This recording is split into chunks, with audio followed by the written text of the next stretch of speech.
Hello, my name is Masa Nakama, and I grew up in Riverside.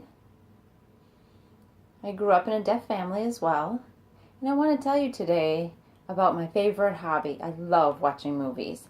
I grew up watching movies, and my favorite thing to do. My parents would be off talking somewhere, and I could sit and watch the action, watch the captions, and it's just always been my favorite thing to do.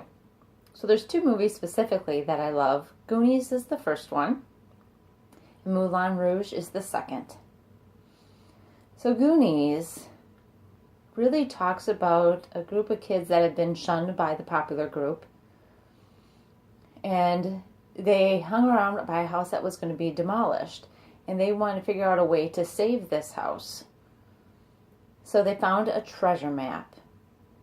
They pulled out the treasure map and perused it and thought, maybe we could find some gold or diamonds, some riches to help us. And so they found a way to follow the treasure map through the house.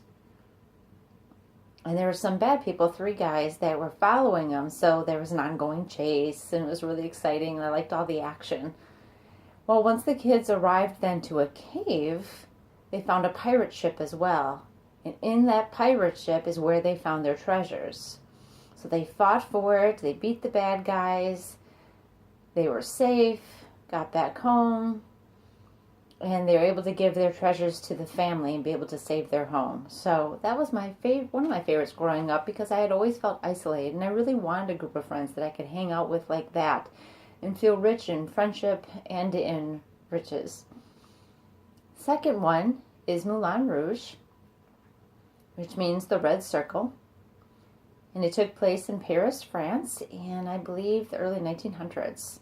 And the main character in that movie is a woman who is a prostitute. She was a cha-cha dancer, that kind of person.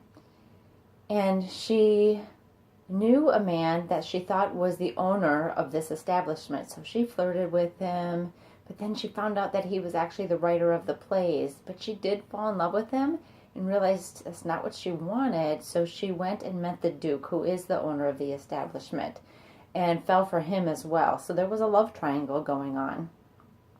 And throughout that movie, there was great music, good drama, good acting. And you could take it all in, and it fascinated me. And even though I'm deaf, I really enjoyed watching the lyrics on the captioning. It really impacted me. And then near the end of the movie, the female role was passing away. She was very ill and no one knew. So she decided to leave the Duke and go back to the original man, the writer. And he was able to take care of her and do the best he could, but unfortunately, no matter what he did, in the end, she still passed away. So that was very sad. But it shows that